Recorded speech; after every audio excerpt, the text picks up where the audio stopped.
क्या आज आप रसूलुल्लाह से मिले? कैसे हैं वो? दर्द बढ़ता ही जा रहा है और वो शदीद बीमार लगते हैं।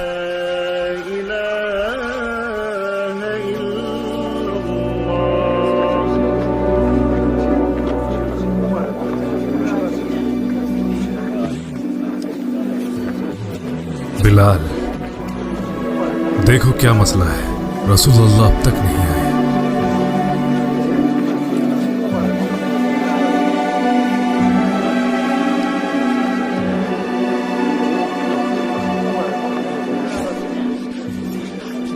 भाई, रसूलुल्लाह ने घर से बाहर आने में इतनी देर कैसे कर दी? पहले तो कभी ऐसा नहीं हुआ। अल्लाह बेहतर जानता है मेरी बहन। मैं अल्लाह से दुआ करूंगा कि उन्हें जल्दी सेहतमंद कर दे।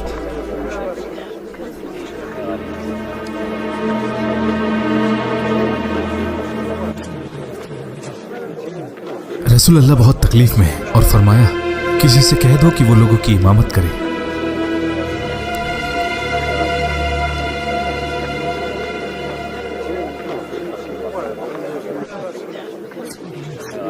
उमर, आज आप ही इमामत करें।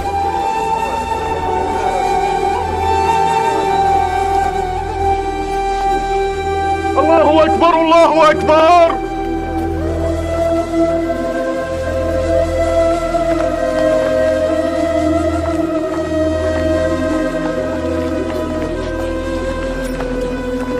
आपने ये क्या कर दिया बिलाल? जब आपने मुझसे इमामत के लिए कहा तो मुझे लगा कि रसूलुल्लाह ने आपको ऐसा करने के लिए कहा है, वरना मैं आगे ना आता। वल्लाही रसूलुल्लाह ने ऐसा कुछ भी करने का हुक्म नहीं दिया। जब मैंने अबू बकर को वहां नहीं पाया तो मुझे लगा आप ही सबसे बेहतर हैं इमामत के लिए।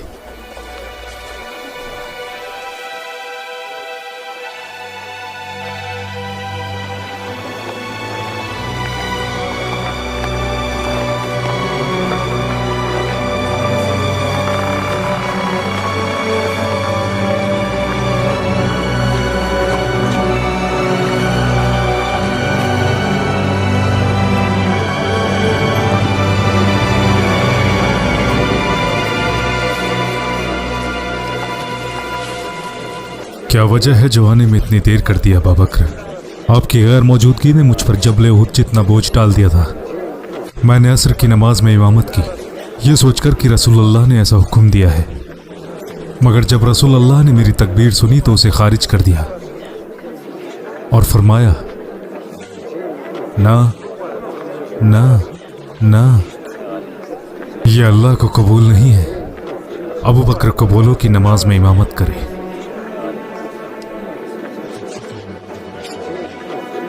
रसूलुल्लाह की बीमारी इतनी बढ़ गई कि अब किसी और को इमामत करनी पड़ी। ला हौला वला कुव्वता इल्ला बिल्लाह। आगे आओ, मगरिब की नमाज का वक्त करीब है। रसूलुल्लाह के हुक्म की इताअत करते हुए हमारी इमामत करो।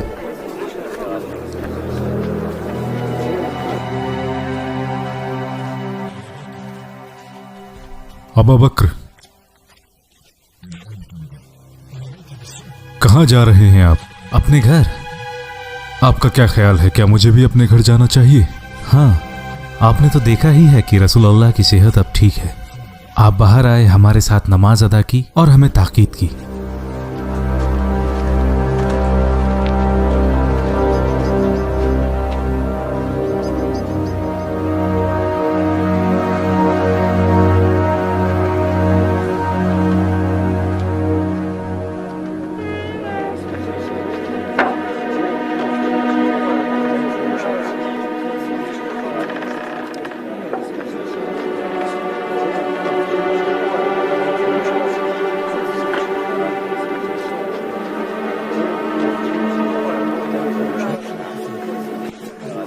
या अबा अल हसन, रसूलुल्लाह की तबीयत अब कैसी है? अल्हम्दुलिल्लाह, वो ठीक हो रहे हैं।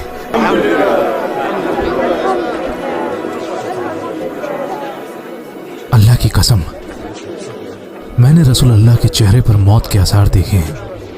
मैं अब्दुल मुत्तलिब खानदान के लोगों के चेहरों से वाकिफ हूं कि वो बाहर आए और लोगों को ताकीद की। मुझे लगता है दिन ढलने से पहले ही कहीं, अगर आपके जहन में कुछ चल रहा है तो जाकर उनसे बात कर लें।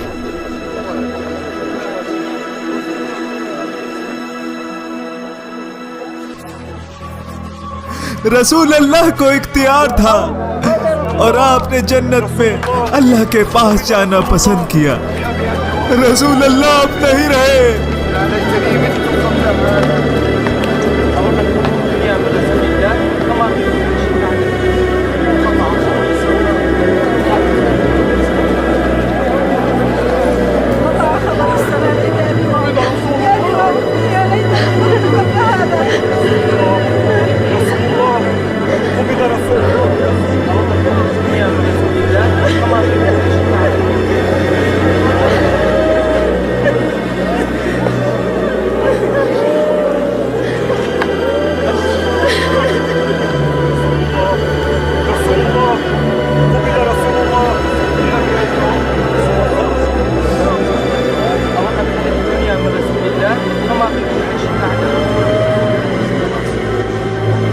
रसूल अल्लाह हमारे साथ नहीं है या उमर। तुम्हारी माए तुम्हारा गम मनाए, जानते भी हो क्या कह रहे हो। अल्लाह ताला तुम्हारी ज़बानें काट देगा। जिसने भी ये कहा कि रसूल अल्लाह सल्लल्लाहु अलैहि वसल्लम नहीं रहे, ना, हमारी बात मानो उमर। ये खबर उम्मुल मोमिनीन के घर से आई। मैंने कहा ना, रसूल अल्लाह कहीं नहीं गए, वो तो अपने अल्लाह से मिलने गए हैं। जैसे मूसा गए थे अपने रब से मिलने के लिए और 40 दिनों के बाद वापस आ गए, लेकिन इस दौरान लोगों ने ये समझा कि वो नहीं रहे। तुम लोगों ने सुना नहीं मैंने क्या कहा? मूसा की तरह रसूल अल्लाह भी वापस आएंगे और उन लोगों के हाथ पैर काट डालेंगे जिसने ये कहा कि अल्लाह के नबी नहीं रहे।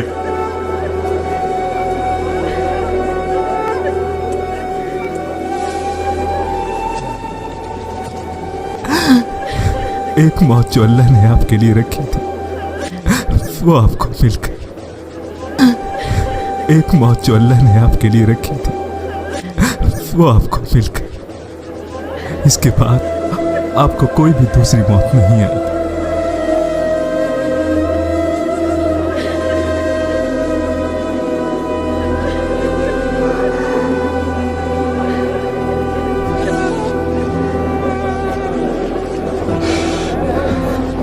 तुम लोगों ने सुना नहीं मैंने क्या कहा? जिसने भी ये कहा कि रसूल अल्लाह नहीं रहे, उस पर मेरी तलवार का कहर बरसेगा।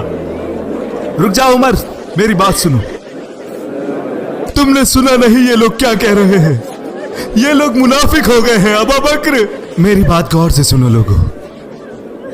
तमाम तारीफें अल्लाह के लिए ही है जो अपने बंदों पर कुदरत रखता है।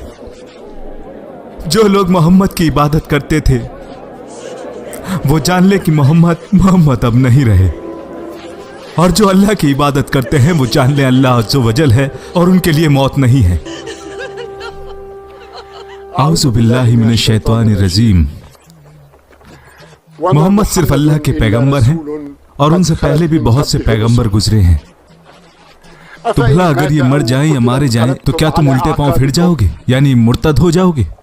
तो जो उल्टे पांव फिर जाएगा वो खुदा का कुछ नुकसान न कर सकेगा, और खुदा शुक्रगुजारों को सवाब देने वाला है।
आपको मेरे साथ आना होगा उमर। कहीं ऐसा न हो गम की इस घड़ी में लोग अपने रास्तों से भटक जाएं।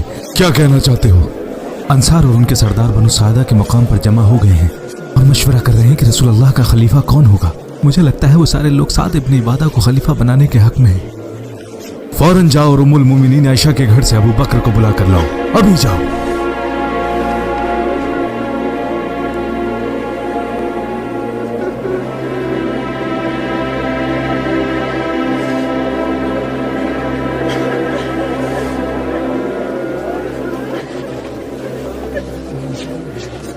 क्या बात है उमर, क्या तुम्हें मालूम नहीं मैं रसूल अल्लाह की तदफीन की तैयारी में लगा हूँ? मसला ही ऐसा है अबू बकर, वल्लाही अगर इस वक्त मेरे बेटे की मौत भी हो गई होती तो भी रसूल अल्लाह के वफात के गम से मुझे गाफिल न करती। लेकिन पहले सदमे से मेरा दिल बेदार हो गया है।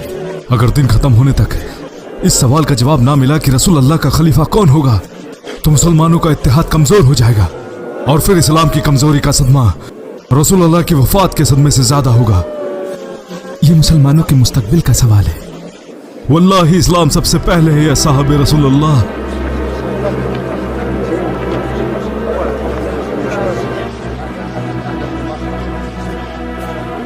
मरहबा हमारे मुहाजिरीन भाइयों। ये कौन है? साद इब्ने उबादा। क्या हुआ इन्हें? इनकी तबीयत ठीक नहीं है। यहां किस बात की मजलिस हो रही है माशरल अंसार? हम अल्लाह के दीन में मददगार हैं और इस्लाम के मुहाफिज हैं, और इस्लाम के लिए हमने जी जान से खिदमत की है। और इसमें कोई शक नहीं कि हम एक साथ मिलकर एक मुआशरा बन चुके हैं और हम सब एक साथ हैं। हम इसी शहर के लोग हैं और हमारी भारी अक्सरियत है। तो मेरा मानना है अमीर भी हम ही लोगों में से होना चाहिए ताकि हमारे लोगों को नागवार ना गुजरे। ये हमारे सरदार साद इब्ने उबादा हैं और हम सब ने मिलकर इन्हें अमीर बनाने का फैसला लिया है। जरा रुक जाओ उमर, रुक जाओ। या माशरल अंसार, आपने जो कुछ कहा वो सच कहा और हमें आपकी बात मंजूर है। आपने जो कुछ भी अपने बारे में कहा वो बिल्कुल सच है और आप लोग उसके मुस्तहिक हैं। आप अच्छी तरह जानते हैं कि जब अल्लाह ने रसूल अल्लाह को मक्का पर फतह दी तो आप लोगों ने अपना डर जाहिर किया कि अब रसूल अल्लाह अपने लोगों के साथ मक्का में ही रह जाएंगे। फरमाया, माज़ अल्लाह, मेरी जिंदगी भी आपके साथ है और मेरी मौत भी आपके साथ है। अल्हम्दुलिल्लाह। यह अल्लाह का फजल है कि उसने हमें इस्लाम में हिदायत दी और वो हर किसी को इसकी जज़ाए खैर देगा। लेकिन हमें मुसलमानों के मुस्तकबिल के बारे में सोचना है। मेरा मानना है कि अरब कुरैश के अलावा किसी और को अमीर कबूल नहीं करेंगे, क्योंकि उनका हसब और नसब बाकियों से बेहतर है। अरब सिर्फ उसे ही अमीर मानेंगे जो उनके बीच में से चुना जाए।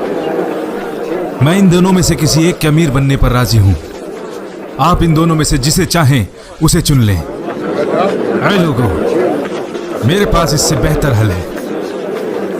एक अमीर आप में से होना चाहिए और एक अमीर हम में से। यह मशवरा मुसलमानों को कमजोर करेगा। दो अमीर होने से सिर्फ तफरका और इख्तिलाफ पैदा होगा। लोग उनको एक दूसरे पर तरजीह देंगे। लेकिन सिर्फ एक अमीर होना चाहिए और बाकी उनके मददगार और मशवरा देने वाले होंगे। या माशरल अंसार, आपने सबसे पहले इस्लाम की मदद की है, तो आप सबसे पहले उसे बदलने वाले ना बने।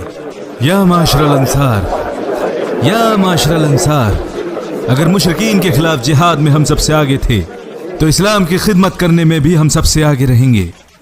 ये सब हमने किसी फायदे के लिए नहीं किया, बल्कि सिर्फ अल्लाह की रजा के लिए और अपने नबी की इताअत के लिए किया, ना कि दूसरे लोगों पर धाक जमाने के लिए, और ना ही इसके लिए हम कोई दुनियावी सिला चाहते हैं। रसूल अल्लाह सल्लल्लाहु अलैहि वसल्लम का ताल्लुक कुरैश से था और वही इसके सबसे ज्यादा हकदार हैं। मैं इनकी मुखालिफत नहीं करूंगा। अल्लाह से डरो और इनके बीच इख्तिलाफ की वजह ना बनो। हाथ आगे बढ़ा उमर। ना वल्लाही जिसने मोहम्मद को दीन हक के साथ भेजा, वल्लाही जिस कौम में अबू बकर मौजूद हूँ उसका मैं अमीर बनने की सोच भी नहीं सकता। मैं अपना सर कुचलवाना पसंद करूंगा, लेकिन इस अजाब में मुब्तला नहीं होऊंगा। आप मुझसे ज्यादा मजबूत हैं उमर। अगर मुझ में मजबूती है तो वो आपकी खिदमत के लिए। बाद रसूलुल्लाह सल्लल्लाहु अलैहि वसल्लम आपसे बढ़कर कोई भी नहीं। आप ही रसूलुल्लाह के साथ पहले शख्स थे जो गारे सौर में उनके साथ अकेले मौजूद थे, और जब रसूलुल्लाह बीमार हुए तो उन्होंने आपको नमाज में इमामत करने का हुक्म दिया। या माशरल अंसार, क्या आप लोगों को इल्म नहीं कि रसूलुल्लाह ने अबू बकर को नमाज में इमामत के लिए नामजद किया? तो फिर कौन आगे आकर अबू बकर की जगह ले सकता है?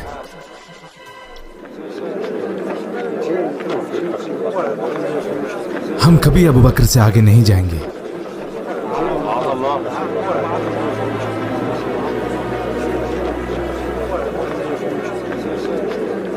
अपना हाथ आगे लाया अबू बकर।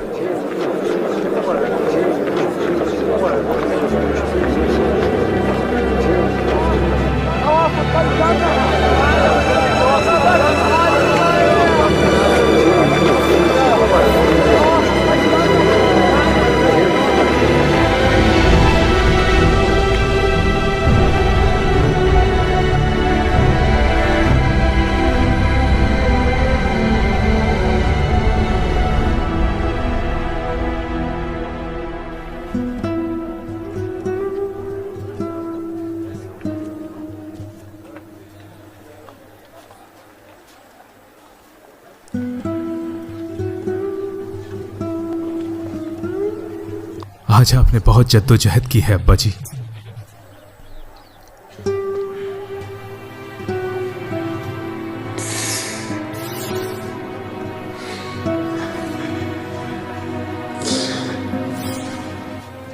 अल्लाह ने हमें एक बड़ी मुसीबत से बचाया है। वल्लाही रसूलुल्लाह के रहते हम पर इतना मुश्किल इम्तिहान पहले कभी नहीं गुजरा जैसा इम्तिहान आज हुआ है।